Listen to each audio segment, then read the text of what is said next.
একটা বিরল দ্বিপক্ষীয় বৈঠকে বসেছিলেন ডক্টর ইউনূস এবং মার্কিন প্রেসিডেন্ট জো বাইডেন। এটা বিরল কেন, এটা নিয়ে আমাদের মধ্যে আলোচনা আছে, আমরা অনেকে জানি। তারপরও আবার একটু বলবো।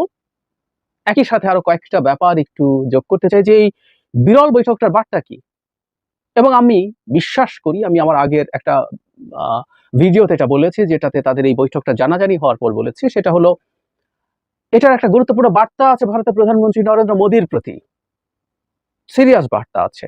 কি সে বার্তা আবার একটু বলতে চাই, এবং এই বৈঠকে কি কি হয়েছে, সেটা তাৎপর্য কি, সেটা নিয়ে আলোচনা করব। প্রথমে, এটা বিরল কেন?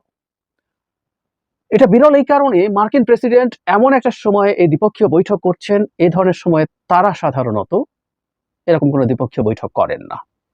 জাতিসংঘের সাধারণ পরিষদের বৈঠকের দিন বিভিন্ন পত্রপত্রিকা এসছে, আমরা দেখেছি অনেকে নিশ্চয়ই, যে সকালবেলা নিউ ইয়র্ক আসেন তিনি, উনি ভাষণ দেন, এরপর রাতে আগত রাষ্ট্র এবং সরকার প্রধানদের সম্মানে একটা নৈশভোজের আয়োজন করেন, যে নৈশভোজে তিনি কিছু কুশল বিনিময় করেন কারোর সাথে। এই হচ্ছে মোটামুটি নিয়ম। দ্বিপক্ষীয় বৈঠক এর মধ্যে হয় না। এবার হলো। একই সাথে আরেকটা তথ্য আমরা জেনে রাখবো, বাংলাদেশের কোনো সরকার প্রধানের সাথে আমেরিকার প্রেসিডেন্টের সর্বশেষ বৈঠকটির নজির হচ্ছে 2000 সালে শেখ হাসিনার সাথে বিল ক্লিন্টনের। বিল ক্লিন্টন বাংলাদেশ সফরে এসেছিলেন এবং সেই সফরেই তাদের মধ্যে এই বৈঠকটা হয়েছিল। এটা হলো সর্বশেষ ঘটনা। তার মানে 2 যুগের মতো আগে এই বৈঠকটা হয়েছিল, তারপর 2 যুগ পর এই বৈঠকটা হলো। মানে কতটা গুরুত্বপূর্ণ। এবং একটা কথা আমাদের মনে রাখতে হবে, কখনো কেউ যদি কোনো নর্ম ভাঙেন, সেই নর্ম ভাঙার মধ্য দিয়ে একটা গুরুত্বপূর্ণ বার্তা তিনি দেওয়ার চেষ্টা করেন। এটাও খুব গুরুত্বপূর্ণ। মানে আমরা সাধারণত আমাদের কিছু স্বভাব আছে, অভ্যাস আছে, আমরা আমাদের ব্যক্তিগত জিনিসগুলো অনেক সময় ভাঙি। আমরা যখন কাউকে অনেক বেশি গুরুত্ব দিই, কেউ যখন আমাদের কাছে খুবই প্রিয়, অ্যাটলিস্ট বা নিজের পক্ষে গুরুত্বপূর্ণ, তখন আমরা সেটা করি। সুতরাং এই বৈঠকের মাধ্যমে এই মেসেজটাও দেয়া হয়েছে। বৈঠকে কি কি কথা হয়েছে, ইনফ্যাক্ট কথার কন্টেন্ট আমাদের জন্য খুব বেশি জরুরি না, তারপরও আমরা একটু জেনে নেই। এখানে বলা হয়েছে, ডক্টর ইউনূস বিগত সরকারের আমলে সব ধরনের নিপীড়নের বিরুদ্ধে শিক্ষার্থীদের সাহসী ভূমিকা ও বাংলাদেশ পুনর্গঠনে তাদের গুরুত্বপূর্ণ অবদানের কথা জো বাইডেনকে জানান। ডক্টর ইউনূস জোর দিয়ে বলেন, দেশ পুনর্গঠনে তার সরকারকে অবশ্যই সফল হতে হবে। এ সময় মার্কিন প্রেসিডেন্ট বাইডেন যে কোনো সাহায্যে বাংলাদেশ সরকারের পাশে থাকার আশ্বাস দেন। প্রেসিডেন্ট বাইডেন বলেন, শিক্ষার্থীরা যদি দেশের জন্য এত ত্যাগ স্বীকার করতে পারেন, তাহলে তাদেরও পূর্ণ সমর্থন করা উচিত, মানে যুক্তরাষ্ট্র সরকারেরও পূর্ণ সমর্থন করা উচিত। তারপরে তাদের গ্রাফিতি নিয়ে একটা কালেকশন উপহার দেন। এটা ডক্টর ইউনূস বিভিন্ন জায়গায় করছেন, সেটা তিনি করছেন। এটা হলো মোটামুটি নিউজ। এবং এখানে একটা খুব গুরুত্বপূর্ণ ব্যাপার আছে, একটা এই ছবিটা আমরা অনেকে দেখেছি, আমি আমার থাম্বনেইলে ব্যবহার করেছি। সেটা হলো শুধুমাত্র উষ্ণ একটা করমর্দন তা না, অত্যন্ত আন্তরিকতা নিয়ে জো বাইডেন ডক্টর ইউনূসকে হাগ করছেন। এটাও আমাদের, এই ছবিটা আমাদের সামনে এসছে, এবং আমরা বুঝতে পারি যে তিনি আন্তরিকতা বোধ করছেন এবং সেটা দেখাচ্ছেন। যে প্রেক্ষাপটে এই বৈঠকটা হয়েছে সেটা আমরা জানি। সেটা হলো, ভারত ডক্টর ইউনূসের মোদির সাথে বৈঠকের যে ইচ্ছে, সেটাকে ডিনাউন্স করেছে, রিফিউজ করেছে। তারা একটা কারণ দেখার চেষ্টা করছে, কিন্তু আমরা বুঝি কারণটা হচ্ছে তারা ডক্টর ইউনূসকে দেখাতে চাইছে যে তুমি যে এত শির দাঁড়া শক্ত করে কঠোর করে কথা বলছো, সেটা আসলে আমরা পছন্দ করছি না। মেসেজ দিয়ে লাভ হবে না, কারণ এটার অন্য আলামত আছে, আমি সেটা নিয়েও কথা বলবো। কিন্তু এই মেসেজটা তারা দিতে চাইছে। কিন্তু এইরকম একটা প্রেক্ষাপটে দাঁড়িয়ে জো বাইডেন ডক্টর ইউনূসের সাথে বৈঠক করলেন, এবং এই মেসেজটা তিনি দিচ্ছেন যে তিনি এই সরকারের পাশে থাকবেন। আমাদের মনে রাখা দরকার, আমেরিকা থেকে ডক্টর ইউনূস তার সর্বোচ্চ সব সম্মান পেয়েছেন, আমরা জানি। প্রেসিডেন্সিয়াল মেডেল অফ ফ্রিডম এবং কংগ্রেশনাল গোল্ড মেডেল, এই দুটো পেয়েছেন, সাথে নোবেল পেয়েছেন। এই 3টা সম্মান একসাথে পেয়েছেন পৃথিবীর ইতিহাসে ডক্টর ইউনূস সহ মাত্র 7 জন ব্যক্তি। সো নোবেল প্রাপ্ত বহু মানুষ এসব পাননি, তিনি পেয়েছেন। সুতরাং আমেরিকানদের কাছে তিনি দীর্ঘদিন থেকে সম্মানিত আছেন। আমি জানি এটা শোনার পরপরই সেই ফালতু একটা কথা অনেকে বলবেন, আমেরিকা যার বন্ধু তার শত্রুর প্রয়োজন হয় না। এক সময়কার আমরা বলতো, কথাগুলো বলতে বলতে আপ্তবাক্যের মতো হয়ে গেছে। কথাটা একেবারে ভুল তাও বলবো না, কখনো কখনো আমেরিকার বন্ধুত্ব সংকট তৈরি করে। আবার আমাদের হাতে যথেষ্টের বেশি উদাহরণ আছে যেখানে আমরা দেখবো আমেরিকার বন্ধুত্ব মানুষকে বা কোনো একটা দেশকে সাহায্য করে। আসলে এটা বর্তমান প্রেক্ষাপটে আমাদের দেখতে হবে আমাদের জন্য কোনটা কাজে লাগে।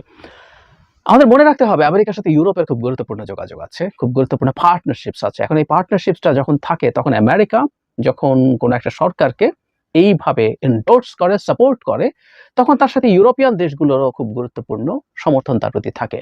আমরা সবাই নিশ্চয়ই জানি আমাদের রপ্তানির মূল বাজার আমেরিকা এবং ইউরোপ, সুতরাং সেটা আছে। অ্যাট দ্য সেম টাইম আমাদের ফিনান্সিয়াল যে ক্রাইসিস চলছে দীর্ঘদিন থেকে, এটা স্পষ্টতই আমেরিকা সরকারের লুটপাট এবং টাকা পাচারের কারণে হয়েছে, কিন্তু সংকটটা তো রয়ে গেল। সো এই সংকট থেকে কাটিয়ে ওঠার জন্য, উতরে ওঠার জন্য আমেরিকা যদি আমাদের এই সরকারকে এন্ডোর্স করে তাহলে সেটা আমাদের পক্ষে যাবে।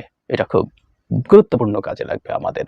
এবং একটা সিচুয়েশনে আমরা এখন আছি, এর আগে ঘটনাটা এমন ছিল, সরকারের স্বার্থ আর জনগণের স্বার্থ, শেখ হাসিনার সময়ের কথা বলছি, ওয়াজ ইনভার্সলি প্রপোর্শনাল। কোনো একটা কারণে বিদেশি কোনো রাষ্ট্রের সাথে যদি আওয়ামী লীগ সরকারের বেনিফিট হতো, আমরা চোখ বন্ধ করে বলে দিতে পারতাম ওটা জনগণের বিপক্ষে যাচ্ছে।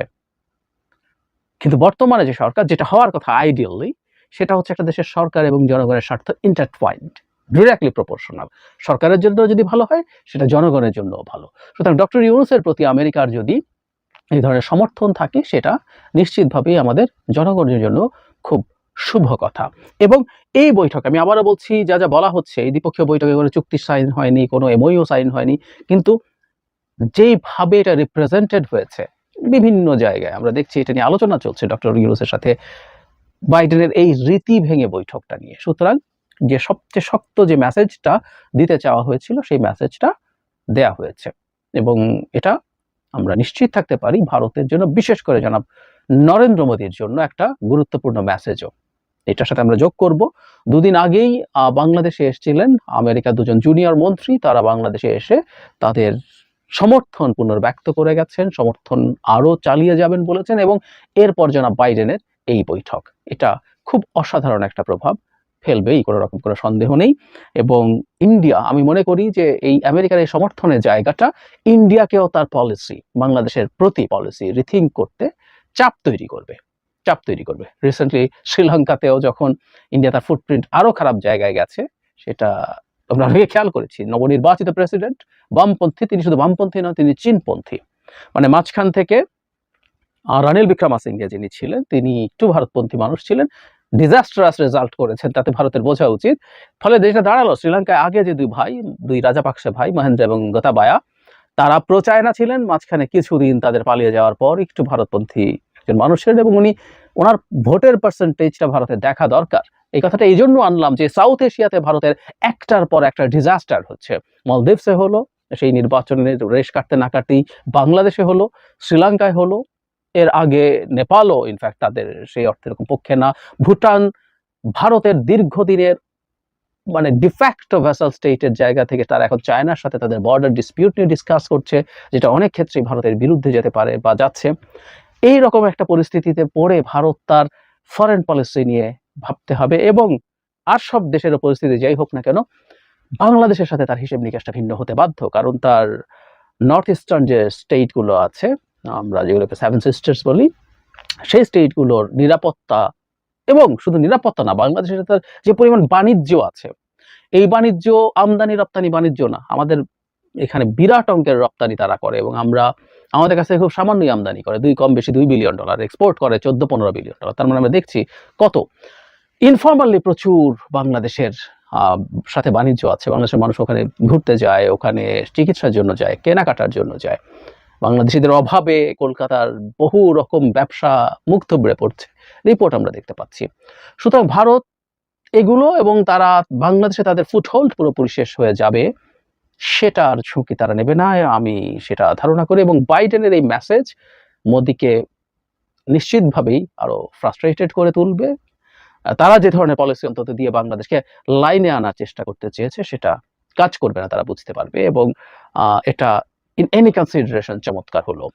সুতরাং ভারতকেও বাংলাদেশের সাথে যে কোয়ার্সিভ অ্যাটিটিউড নিচ্ছিল সেটা থেকে দূরে থাকতে সাহায্য করা, এবং আমাদের আপকামিং যত ক্রাইসিস আছে, বিশেষ করে ইকোনমিক ক্রাইসিস, সেটা আমেরিকার সাথে যদি ইউরোপ যুক্ত হয়, এবং কে না জানে ডক্টর ইউনূসের সাথে সারা পৃথিবীরই বিভিন্ন দেশের বিভিন্ন জায়গার মানুষজনের খুব গুরুত্বপূর্ণ সম্পর্ক আছে, আর্থিক প্রতিষ্ঠানগুলোর আছে। আমরা দেখেছি ওয়ার্ল্ড ব্যাংক প্রেসিডেন্ট তার সাথে দেখা করেছেন, IMF প্রেসিডেন্ট তার সাথে দেখা করেছেন।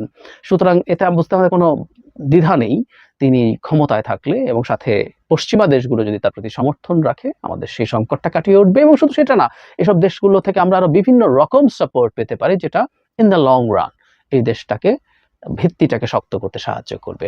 অ্যান্ড ফাইনালি ডক্টর ইউনূসের প্রতি জো বাইডেনের এই দ্ব্যর্থহীন সমর্থন, এই আউট অফ দ্য বক্স আন্তরিকতা প্রদর্শন, শুধু রীতি ভাঙা না, তাকে আন্তরিকভাবে হাক করা থেকে শুরু করে সবকিছু যে বার্তা তৈরি করছে, এটা ডক্টর ইউনূসের গ্রাউন্ডটাকে শক্ত করতে সাহায্য করবে। এখন কেউ বলবেন যে বিদেশি কোনো প্রেসিডেন্টের সমর্থন নিয়ে গ্রাউন্ড শক্ত করা, এগুলো খুব উদ্ভট কথা, বাজে কথা হলো, খারাপ কথা হলো, আমরা কি সার্বভৌম দেশ না, আমরা ওর সমর্থন নিয়ে এমন করছি কেন? একটা জিনিস মনে রাখা দরকার, একটা স্বাধীন সার্বভৌম রাষ্ট্র, এমনকি সে যদি গুরুত্বপূর্ণভাবে নির্বাচিত হয়ে থাকে সরকার, সেও নানা কারণে আরেক পরাশক্তির সমর্থনে বা তার বিরোধিতায় নানা রকম চাপে পড়ে অথবা ভালো পরিস্থিতি উপভোগ করে।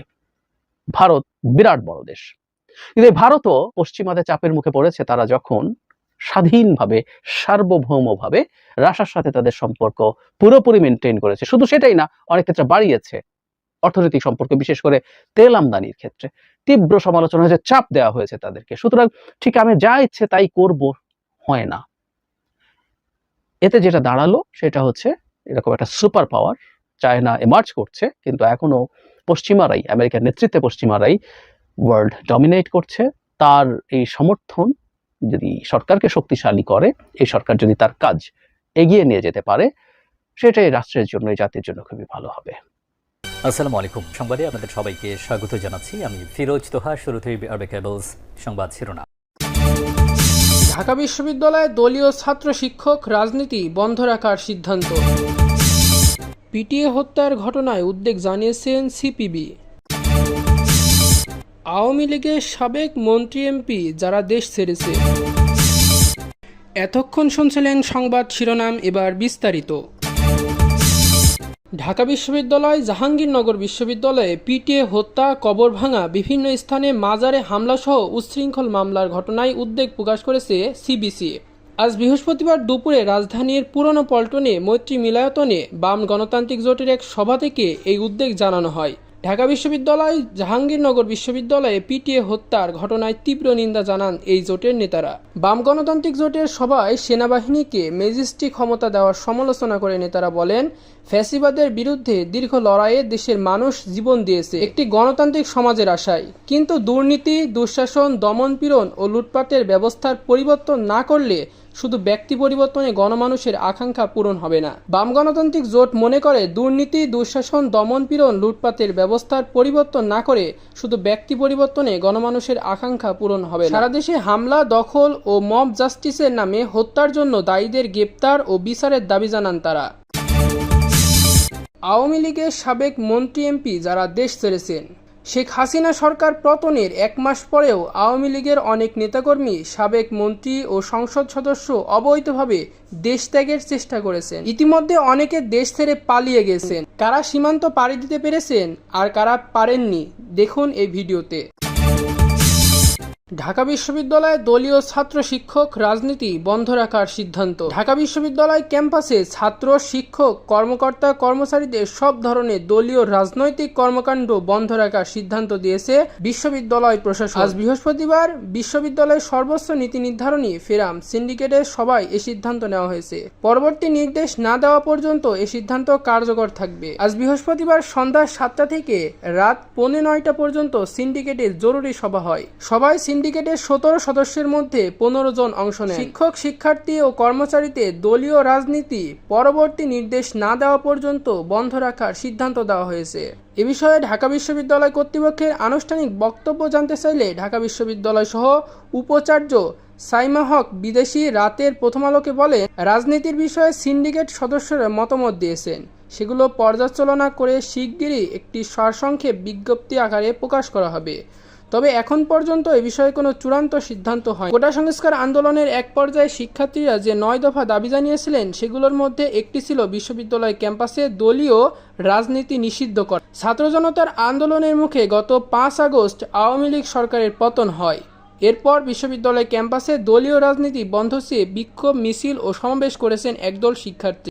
এর মধ্যে গতকাল বুধবার রাতে ঢাকা বিশ্ববিদ্যালয়ে ফজলুল হক হলে চোর সন্দেহে এক যুবককে পিটিয়ে হত্যা করা হয়েছে। একই রাতে জাহাঙ্গীরনগর বিশ্ববিদ্যালয়ে ছাত্রলীগের সাবেক নেতাকে পিটিয়ে হত্যা করেছেন একদল শিক্ষার্থী। এই দুই ঘটনা নিয়ে দিনভর বিভিন্ন মহলে আলোচনা চলছে। এভাবে মানুষকে পিটিয়ে হত্যার প্রতিবাদ জানান বিভিন্ন দল, সংগঠন ও নানা শ্রেণী পেশার মানুষ। ঢাকা বিশ্ববিদ্যালয়ে যুবককে পিটিয়ে হত্যার ঘটনায় ইতিমধ্যে এফএইচ হলের 6 শিক্ষার্থীকে আটক করা হয়েছে। এই প্রেক্ষাপটে আনুষ্ঠানিক সিন্ডিকেটের জরুরি সভায় বিশ্ববিদ্যালয় ক্যাম্পাসে সব ধরনের দলীয় রাজনীতি বন্ধ রাখার সিদ্ধান্ত নেওয়া হলো। আওয়ামী লীগ সরকার পতনের পর শিক্ষার্থীদের দাবির মুখে দেশের অন্তত 32টি উচ্চশিক্ষা প্রতিষ্ঠানে ছাত্র রাজনীতি নিষিদ্ধ করা হয়েছে। এসব প্রতিষ্ঠানের মধ্যে 18টি সরকারি বিশ্ববিদ্যালয়, 4টি সরকারি কলেজ ও 10টি সরকারি মেডিকেল কলেজ রয়েছে। এগুলোর মধ্যে 26টি উচ্চশিক্ষা প্রতিষ্ঠানে ছাত্র রাজনীতির পাশাপাশি শিক্ষক ও কর্মকর্তা কর্মচারীদের রাজনীতিও নিষিদ্ধ করা হয়েছে।